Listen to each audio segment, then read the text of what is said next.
Hey planks and tons, and welcome to another Under the Technologic Sea experience we call the Tube, and that's what's in our Blues tonight. Are commercials killing viral videos? President Obama does Tumblr, Google owns satellites, levitating is becoming a thing that we love, Sonic the Hedgehog goes to Hollywood, The Social Watch, and more, but let's start with a mind-blowing ATM. Kaching Tel Aviv, the Israeli city will be the first in the Middle East to enjoy the presence of a full, real, public, functional Bitcoin ATM. That's right, Tel Aviv's avant-garde tech miners, those long nights of toiling away on the Klondike.com frontier, have finally bore fruits, as you will be able to stroll down the street and withdraw some shekels converted from Bitcoin, or push in some coins and digitalize them. Nimrod Gober, the CEO of Bitbox, the company bringing this fine machine to the mean streets of Tel Aviv, said in a statement that this will allow customers to bypass the bureaucracy of the banks. Not only that, it will also allow customers to bypass the middleman of Bitcoin, such as the various online exchanges, which have certainly had some credibility problems in the past. This makes us happy. Just look at my smile. President Barack Obama may not have had the easiest second term in history so far, but the internet still loves him well enough. This week he had a CEO of Tumblr, David Karp, and some other guests over at the White House to moderate a conversation with Tumblr users about, well, almost anything really. It was mostly rather lighthearted, with the president showcasing his sense of humor, still notably more modern and upbeat than his predecessors. But the discussion did take a more serious turn as Obama addressed the question of a student from Santa Barbara, where a deadly mass shooting recently took place, about gun violence in the States today. Here's how that went. My biggest frustration so far is the fact that this society has not been willing to take some basic steps to keep guns out of the hands of people who can do just unbelievable damage. We're the only society, we're the only developed country on earth where this happens. And it happens now once a week. And it's a one-day story. Yeah, that's some food for thought. Now, we love viral videos. You know we do, but during this last year, something has happened to this great cultural phenomenon. The most exciting media form of the 21st century has gone commercial on us. Nike's new World Cup ad featuring animation of the world's biggest football stars has leaped to almost 20 million views in 48 hours.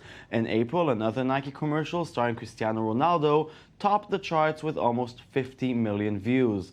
Does that mean that the days of the amateur viral video are nearing their end, and that all you need to make a viral video is a big corporation with tons of money? Well, the headline says it does, but let's watch Nike's The Last Game before we go any further with this discussion. Zlatan! Look, there's Zlatan!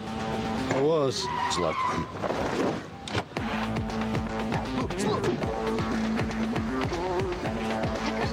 Whoa! Does the manager know about this? Let me guess, same as last week? You sure you don't want the perm?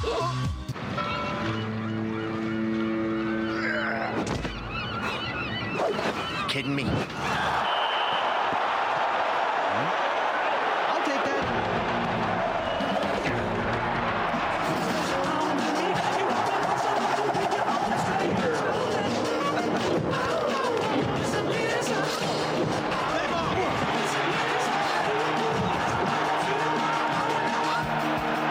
No, it's too easy. That's better.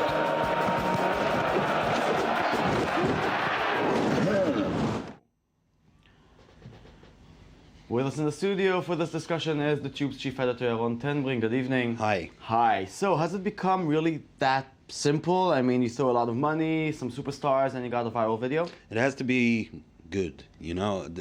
What we just saw is basically a really nice short animation. Could have actually become a movie in itself. This team of superstars against football clones, you know, there's a whole plot.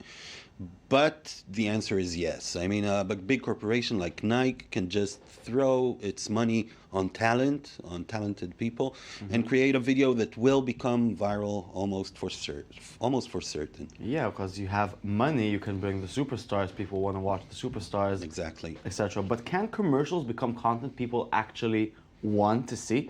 Well, we're seeing that increasingly. The like most viewed YouTube video charts are having more and more commercials on them. That means people are actually clicking, whether via Facebook or other social networks, or you know, they just click it. They want to see it because it's a story. It's interesting. It's funny, and they manage to create a kind of engaging content that people want to watch. Of course, most commercials nowadays are not interesting for people to watch, but I think advertisers are looking for ways to break that barrier. Yeah, but the concept of a very, very famous person in a very, very cool commercial is not new. No. So what has changed? The viral? The viralness of it, and the fact that people will now not, you know, sit in their chairs at home in front of the television and get whatever commercials are sent their way, but people actually have to choose to watch a commercial, and then you have to make them like really beautiful pieces of drama or comedy. You know, but now every good viral video that we come across with, we have we suspect that it's commercial anyway. Yeah, that's a big problem for viral videos, you know. There's a certain disbelief now because we saw so many stunts of big advertisers doing like this viral video thing that looks amateurish, but then you discover it's actually part of a campaign. Which is hurting the popularity of those kind of videos? I think so, because people want to watch honest content, and they don't want to feel like they're being taken for a ride, you know. They want to feel that they're watching something that is authentic. And if you pull that trick too many times, then people will just stop believing what they see. And can viral video creators still have any chance with these huge corporations against them? It's becoming increasingly harder. I mean, we're seeing fewer and fewer viral videos that get, you know, to 20, 30 million views that were produced by average, everyday people at their own home computer. And that's becoming more and more rare because, you know, the competition is just too hard. And because I think it also kind of builds up an expectation that the content will look perfect. And most of the home-created content is very amateurish, and it doesn't look very good. It doesn't sound very good. So it has to be either really funny, or really brilliant, or really touching. And that's rare. That's rare, but that always was rare. Yeah. But you know, people were looking for viral videos before. I don't think it's gonna last. I mean, people are not gonna sift through tons of videos to find something funny when so much content is being pushed their way. Okay, well, that's a good and bad thing altogether, like definitely. life. Thank you very much. Okay, now, guess what? Google owns satellites now. The company just announced the purchase of the micro-satellite startup Skybox, bringing them one step closer to abilities usually reserved to the NSA or Bond villains. Yes, Skybox's satellites shoot video, and they shoot it very, very well, as you can see. So you could expect Google Earth and Google Maps to become even more exciting in the coming years. But there's another thing about this $500 million deal. This time, it's all about the cloud. Well, literally. Skybox collects data about the Earth, both its own and public access satellite data, weather reports and the like. Now, this platform has Google backing it up, not only with its financial might, but also with everything it knows about crossing, aggregating, and analyzing information. Heads up, folks. Now, oh my gosh, it's magnetic levitation board. What took you so long? We know about magnets for so long. The theoretic basis for the technology is available. Why is this not in every house yet? In a few seconds, we'll show you a hovering chessboard, a hovering shoe, a hovering knife and fork, a hovering everything. Dutch design startup Krelev has achieved some impressive magnetic levitation technology, and all you need to do is watch it in awe.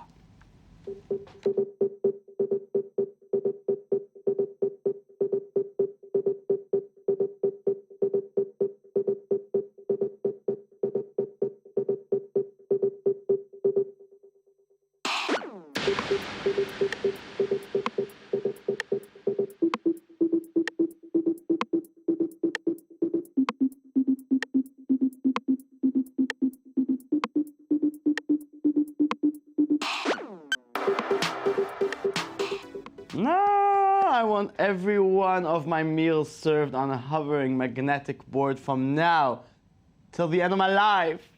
Sorry, just me talking to my imaginary butler out there. Do you hear me? Butler?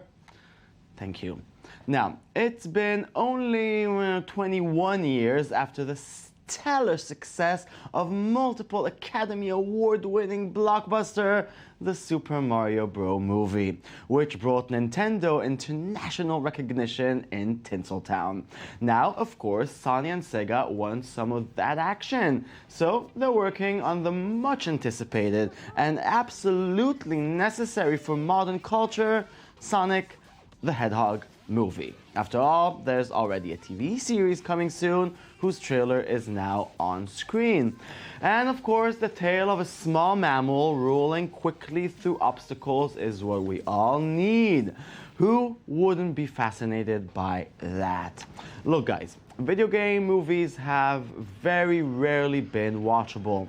You have a brand, you want to expand it, and you don't care what the critics say. Just remember that they rarely overperform at the box office. What? You don't care? No? Fine, we'll stop being sarcastic now. You know how it is. You take your motorcycle for a spin, rev it up at speed and go for a jump over a flying airplane. It just happens to stuntman Cody Elkins and Skip Stewart, but it probably happens to you all the time. We really hate it when it happens to us. Take a look.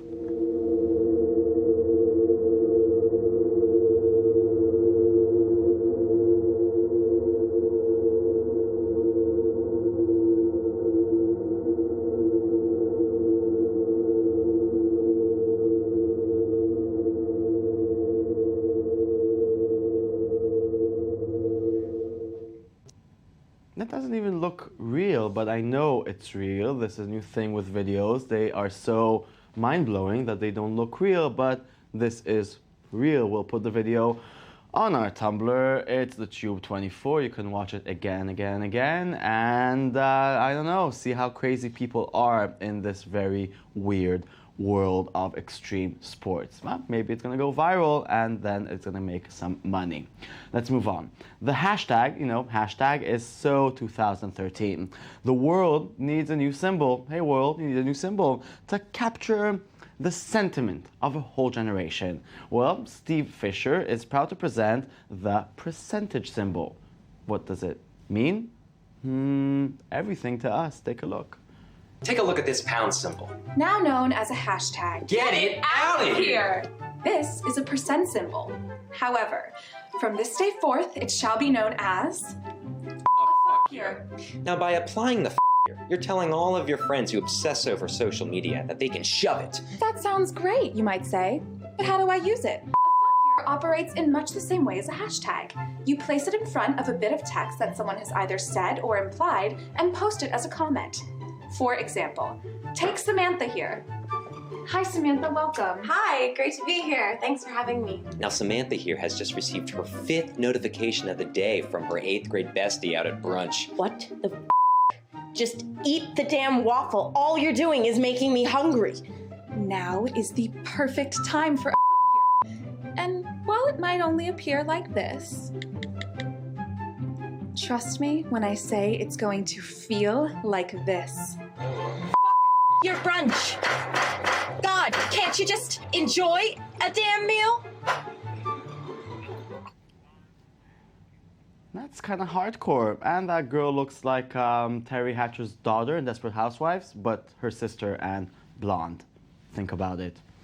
That's it. This show is over. Thank you very much for watching. Please log on to our Twitter and then to our Tumblr. It's TheTube24. And always remember, before you criticize someone, you should walk a mile in their shoes. Then, that way, when you criticize them, you are a mile away from them and you have their shoes. Goodbye. Let's watch the motorcycle again. We have time for that? Yay. Okay, good. Goodbye. Watch the motorcycle. Goodbye. Goodbye.